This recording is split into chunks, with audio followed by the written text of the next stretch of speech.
Yo, what is good everyone? OJ here and welcome to another video. Today, we've got some awesome information for you guys, so let's go ahead and get right into it. And we're starting off with SNK. They have announced at a investor press conference that King of Fighters 15 is in development and will be releasing in 2020. Now, here's the more interesting bits of information. I'm gonna go ahead and tag this up as a rumor and then speculate based off of that. So here were some Switch bit leaks that was apparently coming from this investor meeting and all of that, because remember, the translations are all in Korean, okay? It's all in a different language, so there might not be the best translations out there, but this is a rumor. This was on Reset Era as well. You can check out the link in the description below. You'll have some more information on that, or at least you'll see where I'm getting it from, but I am gonna give you guys the information straight how I saw it here. So apparently, according to some of the Switch leaks from this investor meeting, Samurai Spirits, the Samurai Showdown game that's coming to the PlayStation 4, is going to be on the Nintendo Switch as well. On top of that, the Nintendo Switch Pro is a real thing. It's not something that's fake. There is some type of newer model of the Nintendo Switch that SNK does know about, and the Samurai Spirits or Samurai Showdown Spirits game will be Switch Pro enhanced. So it looks like Nintendo could be doing that in terms of a new model of the Nintendo Switch, and some developers might have access to that or know about the initial first stages of planning or whatever the case is. Now, I've talked about this a number of times, and we're definitely going to get into a discussion about this when it comes to an enhanced Switch or a Switch Pro or something like that. I think that it's no surprise. There is not any type of shock that Nintendo would make another model of the Nintendo Switch. We've been seeing it with any type of device that has a portable form factor. The Nintendo Switch is a hybrid because it's the first of a Nintendo system to come with a dock and have everything set up to where you can take console quality games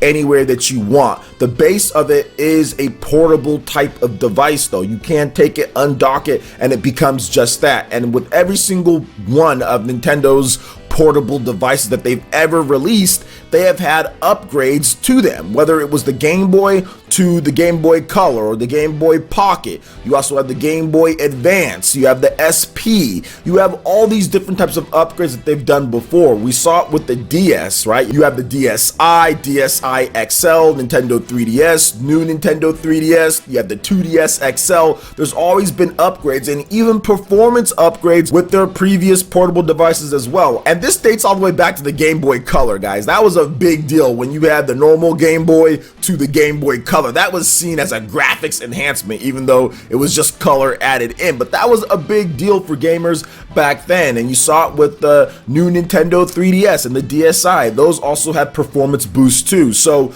to sit here and say that there couldn't be a Switch Pro reveal or there couldn't be something that comes out in terms of a newer model of the Switch in the next maybe 2 to 3 years, I think that'd be a bit naive to say something like that. I think Nintendo's definitely going to enhance the Switch model. Now, the biggest type of discussion surrounding this is, what are they going to do and how much is it going to be and when? That's where a lot of the talk kind of comes into play. Some people are saying 2019 if they're going to have this. I don't think so. That would only be 2 years after the Switch releases. I think it's going to be more of like a 2020 or 2021 that we see any type of new Switch model. And then others are kind of thinking that it's going to be a huge leap in graphics. It's going to be something big. And I'm more of a line thinking, no, it's not going to be anything big. Maybe it's going to be something like they've done before, just because that's the safer bet when it comes to Nintendo. We saw that with the Nintendo 3DS. The new Nintendo 3DS wasn't a huge jump in power, but definitely a jump. But here's the thing, guys. I think that the jump in power could be the biggest jump that Nintendo's ever done for a system that was already released in a re-released model.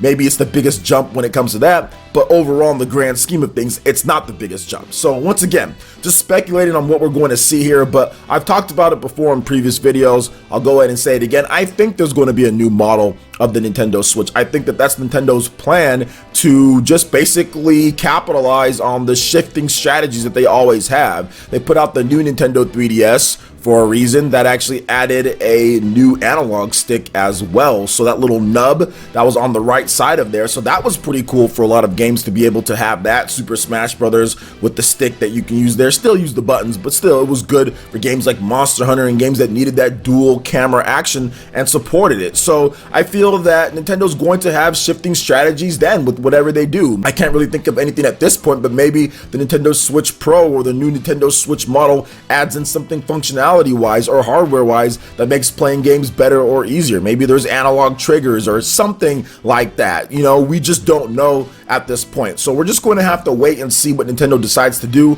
But I do feel that there is going to be a Switch Pro or an enhanced Switch. I just don't think it's going to be this huge leap that some have already came out there and said it's going to be like this big, like, you know, PlayStation 4 Pro and a portable type of device. I don't think so. I don't think it's going to be that, but you never know with Nintendo. You never know. I'm not going to completely say and rule it out because I'm not working there. I have no idea, but it does seem like SNK does know more about this, and I would guess that they would because they had SNK Heroines Tag Team Frenzy, which was kind of promoted as a Switch title. So we'll have to wait and see, but it does look like King of Fighters 15 and maybe even Samurai Showdown will be coming to the Switch, and SNK is going to be ramping up the support even more for the Switch going forward in the future. And to me, it makes sense, right? Like, if you're a Japanese company, you should be supporting the Switch anytime that you can. I mean, unless your game just absolutely can't be on there, you should always be supporting the Switch. Unless there's some type of deal with Sony or something like that, there should be no reason why your games aren't coming out on Switch if you want to get those sales, because the Switch is just kind of dominating in Japan. And we'll talk about that in the next topic here. So what do you guys think about what's going on here with SNK and Samurai Showdown and King of Fighters, and potentially talk about a Switch Pro at this investor meeting? Let me know your thoughts in the comment section below. All right, and moving on to the next topic here, we've got the Media Create sales charts for November 26, 2018 through December 2nd, 2018. And just to let those know who don't know, the Media Create sales charts track the physical sales of retail chains across Japan. There are two different tracking sources, the Media Create and also Famitsu, but many people just kind of report on the Media Create sales charts. So let's get into this because there was a brand new title that came out for the Nintendo 3DS that had a pretty good opening, and that was Persona Q2. So Persona Q2 New Shadow Labyrinth for the Nintendo 3DS sold 79,747 retail copies during its opening week in Japan. The latest Media Create sales figures revealed. Also new last week was Kamen Rider Climax Scramble for the Nintendo Switch, which opened up at 14,465 sales. The retail version of Dead by Daylight for the PlayStation 4 opened up at 7,005 sales. Billion Road for the Nintendo Switch opened up at 4,682 sales, and the PlayStation 4 version of Lapis Cross Labyrinth opened up at 4,144 sales. The Nintendo Switch version did not chart in the top 20, so definitely was not a good opening for that game just in general. So on the hardware side, this is where the Nintendo Switch kind of dominated here. The system sold 120,546 units, while the PlayStation 4 family of systems actually kind of dipped, I think, a little bit below what it did the previous week, even though it had some new releases. With 20,410 units, the Nintendo 3DS family sold 10,435 units of pretty much free money at this point for the Nintendo 3DS in its 7th year or something like that. So the top 20, I'll have that up here for you guys. Pokemon Let's Go Pikachu and Eevee, once again, another big week for the game. Another 94,753 units. That is really good for the game. I think it's going into its third week at this point, right? Because the previous week, then they had the launch week. So yeah,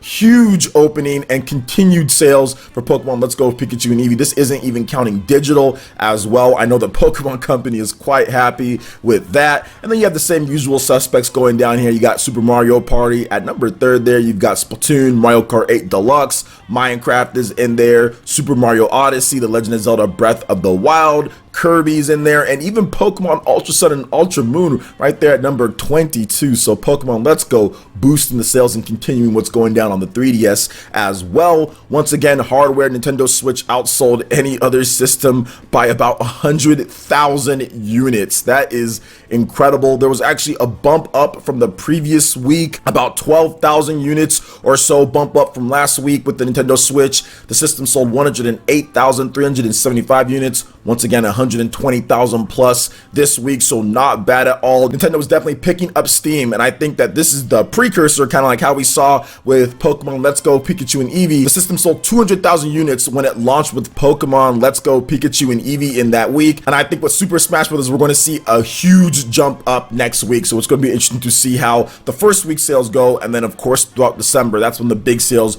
usually happen. Nintendo happened last year as well, so I'm excited to kind of see how Smash Brothers does, and it affects the hardware on there as well. But I'm just excited to kind of get my hands on Smash Brothers. It's going to be out pretty soon here, guys. Some of you guys might already be playing it at this point when it comes to when you're watching this video, so I'm excited to see the effect that it does have on the hardware sales in Japan, and I think it's going to be pretty big because Super Smash Bros. For 3DS and the Wii U, that sold really well and helped boost Wii U and 3DS hardware throughout the year because it was released in staggered times. So what do you guys think about the sales charts here for all the different games that released here in Japan? How do you guys think things are going to shake down next week in the media crate with Super Smash Brothers? And of course, what do you think about this whole Switch Pro type of thing with King of Fighters as well in SNK? Let me know your thoughts in the comment section below. All right, Ninja, that wraps it up for this video here. Go ahead and check out the links in the description below. We got Facebook and Twitter. Go ahead and give us a like and a follow on our social media. Really helps to spread the content of PlayerEssence across the internet in addition to YouTube. Also, make sure you check out our Patreon, Twitch, and YouTube live gaming pages and consider supporting PlayerEssence. When you do so, it gets you access to all sorts of cool benefits, perks, rewards, and emails via YouTube membership. Hit that like button if you did like this video. Lets me know you guys want more content like this going forward in the future. And subscribe to PlayerEssence for this RPG, Japanese, and Nintendo gaming news. Thank you so much for watching, and we'll catch you, Ninja, for the next video. Peace.